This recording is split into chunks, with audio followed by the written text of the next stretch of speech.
శ్రీ ఛత్రపతి శివాజీ స్మారక సమితి ఆధ్వర్యంలో ఆదివారం ఛత్రపతి శివాజీ శోభయాత్రను ఘనంగా నిర్వహించారు. స్థానిక చెంచుపేటలోని మార్కెట్ యార్డ్ నుండి ప్రారంభమైన శోభయాత్రలో ఛత్రపతి శివాజీ అభిమానులు, హిందూ సోదరులు, ఛత్రపతి శివాజీ సేవా సమితి సభ్యులు పెద్ద సంఖ్యలో పాల్గొని ర్యాలీ నిర్వహించారు. గన్నవరం భువనేశ్వరి పీఠాధిపతి కమలానంద భారతి స్వామీజీ ర్యాలీకి ముఖ్య అతిథిగా విచ్చేసి ర్యాలీని ప్రారంభించారు. అనంతరం ఛత్రపతి శివాజీ గారి గొప్పతనాన్ని, వారి యొక్క జీవిత విశేషాలను ప్రజలకు చాలా చక్కగా వివరించారు.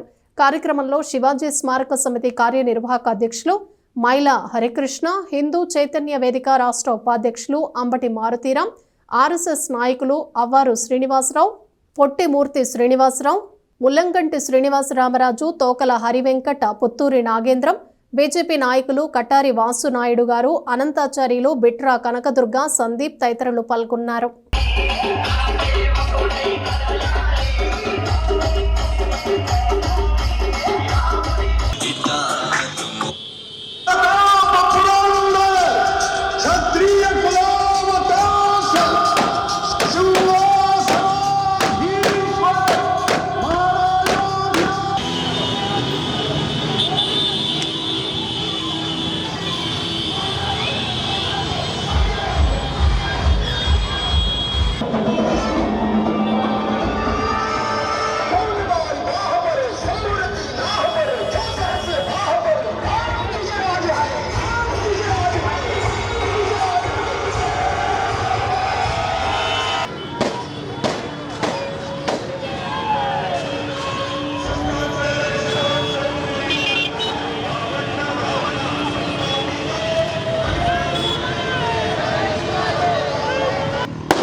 ఛత్రపతి శివాజీ హైందవ పాదశాఖగా హైందవ సామ్రాజ్య నిర్మాణాన్ని చేసినటువంటి యువకుడు కాబట్టి ఈ రోజున భారతదేశంలో ఉండే యువత శివాజీని ఆదర్శంగా తీసుకుంటున్నది.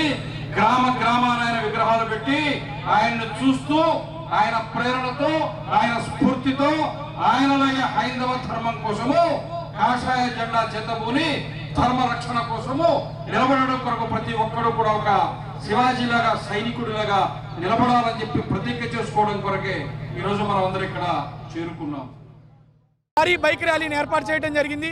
ఈ యొక్క ర్యాలీకి ముఖ్య అతిథిగా గన్నవరం భువనేశ్వరి పీఠాధిపతి వారు శ్రీ కమలానంద భారతి స్వామి వారు ఈ యొక్క కార్యక్రమానికి ముఖ్య అతిథిగా విచ్చేసి శివాజీ చరిత్ర ఏదైతే ఉందో దాని యొక్క తెనాలి పుర ప్రజలందరికీ దీని యొక్క విశిష్టతని తెలియజేయడం జరిగింది.